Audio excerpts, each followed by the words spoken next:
Síntese do profeta Ezequiel, o item 20 do nosso livro, as abominações da casa de Israel depois do Êxodo, estudando Ezequiel capítulo 20, versículos 1 a 49.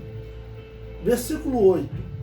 Ninguém lançava de si as abominações dos seus olhos, nem deixava os ídolos do Egito. Deus declara o seu cuidado com Israel, dizendo: dei-lhes os meus estatutos e lhes mostrei os meus juízos, comparando a lei que Israel recebeu com a lei que os povos em volta de Israel, tanto do Egito, Babilônia, possuíam.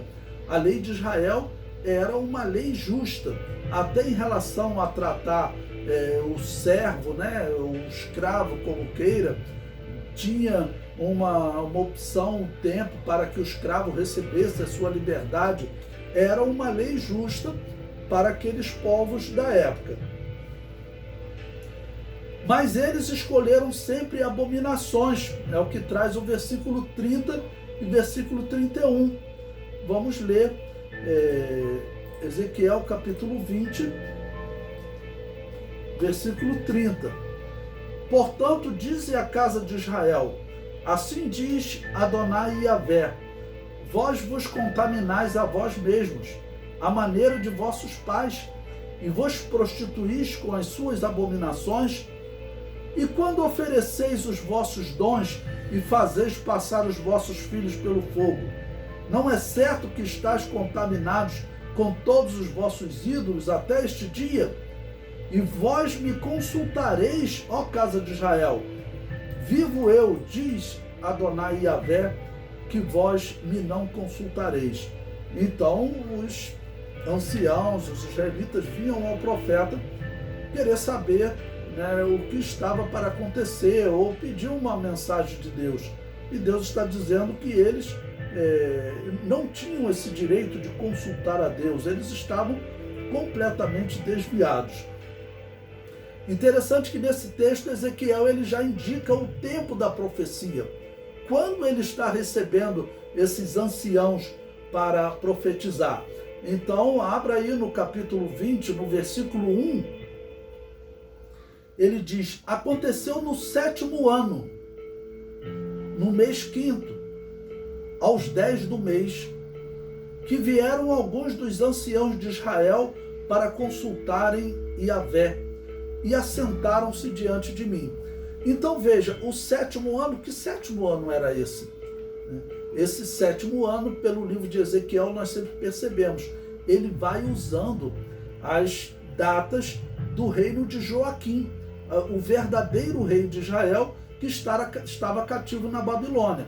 Bom, então, segundo a história, nós conseguimos identificar quando Joaquim assumiu o trono.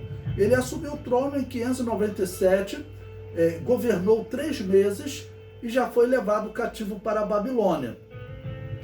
Então, 597, as datas antes de Cristo era contada de forma decrescente, né?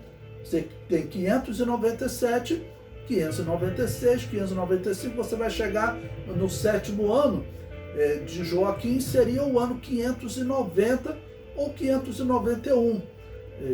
Porque, claro, não é uma precisão nessa contagem, mas vamos considerar aqui mais ou menos o ano 590. Se Ezequiel está profetizando no ano 590, significa que a maioria dos israelitas estavam cativos ali há 7 anos, desde 597, mas alguns estavam cativos ali há 15 anos, como Daniel, que foi cativo no ano 605. E também, esse momento que os anciãos de Israel vêm consultar ao Senhor, junto do sacerdote e profeta Ezequiel, faltam 4 anos para Jerusalém ser destruída. Haviam falsos profetas em Jerusalém, em Israel, em Canaã, e haviam falsos profetas na Babilônia. Haviam israelitas pagãos lá em Canaã, em Ezequiel capítulo 8 nós vimos isso, eles estavam servindo a outros deuses. Haviam israelitas pagãos em Canaã, na Babilônia. porque eles estavam recorrendo ali a feitiços babilônios para proteger os israelitas. Proteger os israelitas, ao que tudo indica, de juízo divino. Eles já estavam em meio ao juízo divino, como que vão proteger? Mas estavam usando aquelas práticas pagãs. Então, o 7º ano aqui é, vamos dizer assim, um calendário baseado no rei Joaquim, no seu governo e no tempo que ele estava cativo, desde o ano 597. E eles chegam diante de Deus, né, indagando.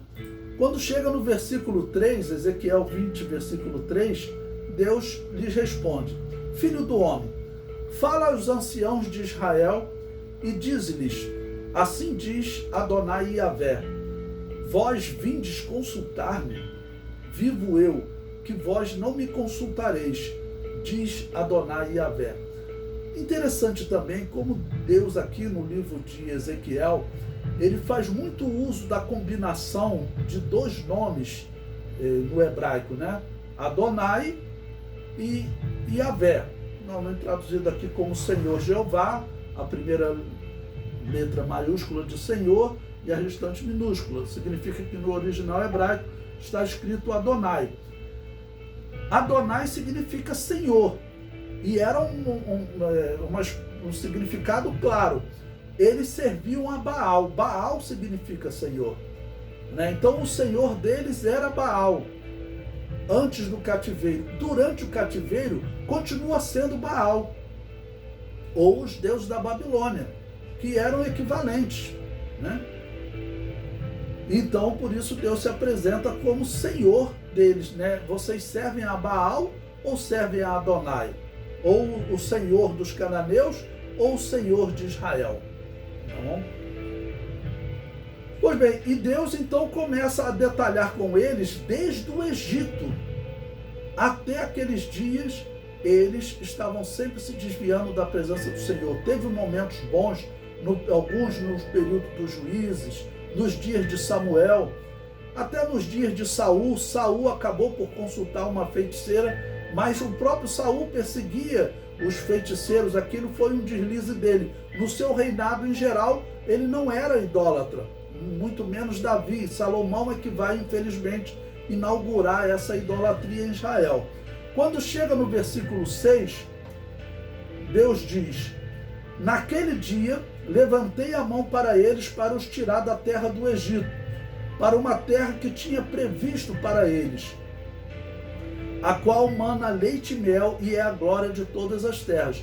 Deus vai descrever como ele cuidou dos israelitas desde o Egito até Canaã, como Deus os protegeu em todos esses momentos.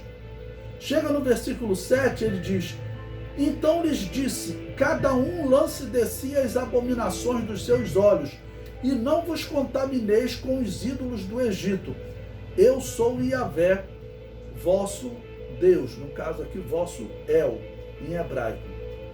Bom, mas nós vemos a sequência, como nós estamos estudando, que os israelitas, infelizmente, não obedeceram aquilo que Deus falou. Se você ler todo esse capítulo, Deus está detalhando como eles foram servindo a outros deuses, né? Como eles foram desobedecendo a Deus ainda no deserto.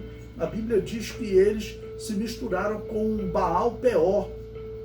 O que era o culto de Baal Peor, né? O culto de Baal Peor era um culto que envolvia prostituição, né? Normalmente eles levavam virgens para esses cultos, e eram os midianitas, onde Moisés havia habitado. Então acabou que os midianitas também se desviaram, porque Jetro, o midianita, sogro de Moisés, ele era temente a Deus. Eles eram descendentes de Abraão, mas eles já tinham adotado essa divindade babilônia, que vinha de Nimrod, né? Tá bom?